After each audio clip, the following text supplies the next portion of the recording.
I wasn't allowed to be a valedictorian. Even though I was the top of my class, even though I had the highest grades, there's this rule where the valedictorian has to be a senior. So if there's a junior who's graduating a year early, like me, who has the highest grades, it doesn't even matter. It wasn't even an option for me to be a valedictorian.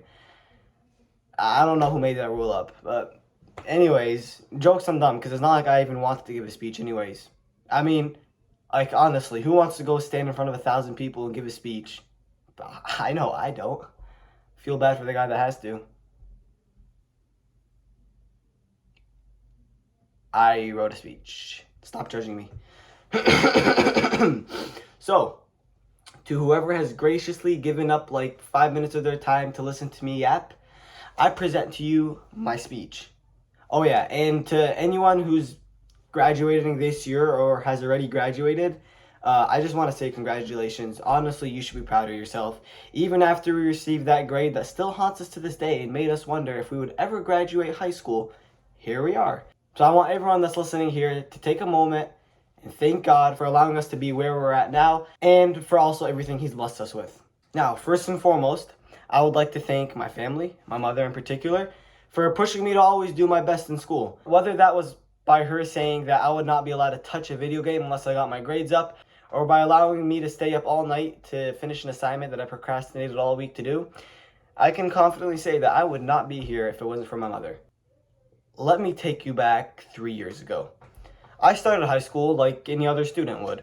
It was a mix of worry and excitement. Worried about the transition from middle school to high school, but also excited of finally becoming a big kid. But no sort of preparation could have prepared me for what was to come. And no, I'm not talking about what was about to come in high school. I'm talking about what was to come in the world around us.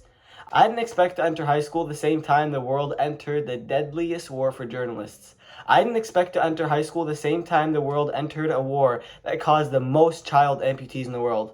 I didn't expect to enter high school the same time a genocide would be happening in Gaza.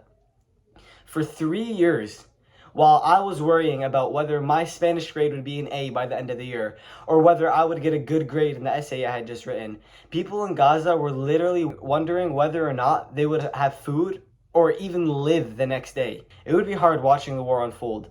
The feeling of helplessness. I mean, what was I meant to do halfway across the world? But I would reassure myself that honestly, like, what could I, as a kid, do? Because didn't big problems require the big people to fix it? I think we know now that that's not true.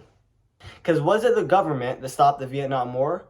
Or was it students that put so much pressure on the government by protesting and doing strikes that really stopped the war?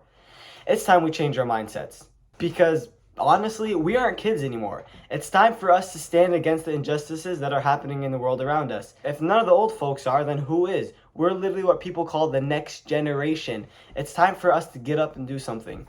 Winston Churchill once said, "Those that fail to learn from history are doomed to repeat it." And I hate to say this, but that's not fully true. We are in a generation learning history like never before. Yet history is still continuing to repeat. How many lessons do we need to learn in school of how Americans unrightfully stole the lands of the Native Americans? How many classes do we need to hear about the concentration camps that the Germans put the Jews in?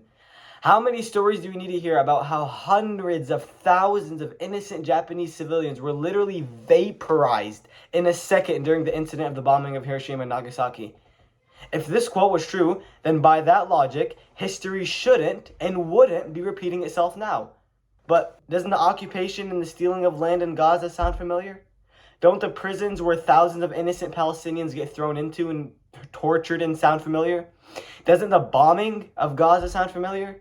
All that is happening in Gaza has already happened before, and it's just going to keep continuing to happen if we don't stop it now. How many more innocent people around the world have to be killed before we realize that, dang, no change is happening at all? Because all learning will do is teach you that what happened in the past was bad and it was wrong. But believing without change is useless. So I changed the quote up a little bit. Those that fail to implement and bring change from what was learned from history are doomed to repeat it. But in the same way, trying to change without knowledge is useless. That's why learning and action go hand in hand. So let the stories of the past and the present motivate us to continue to learn and bring about change from what we have learned. But really, What can we do? Really, what can one person do?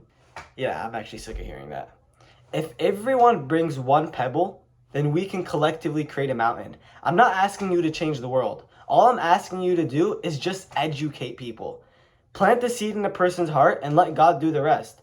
Show the world the injustices that are going on. Because to be frank, many people are just clueless. They don't know what's happening. Use whatever skills that you have to your advantage. If you're a professional doom scroller, then you know what a good video looks like. Make a video and explain to the world what's really going on. Are you a history nerd? Then give people a crash course lesson on what's going on in the world around them. Again, use your skills to your advantage and use that to educate others. So yeah, if you stayed this far, thank you so much for listening. I just basically said what I wanted to say had I been a valedictorian, plus the bonus that I didn't get any restrictions on what I could or couldn't say, which is nice. Peace out.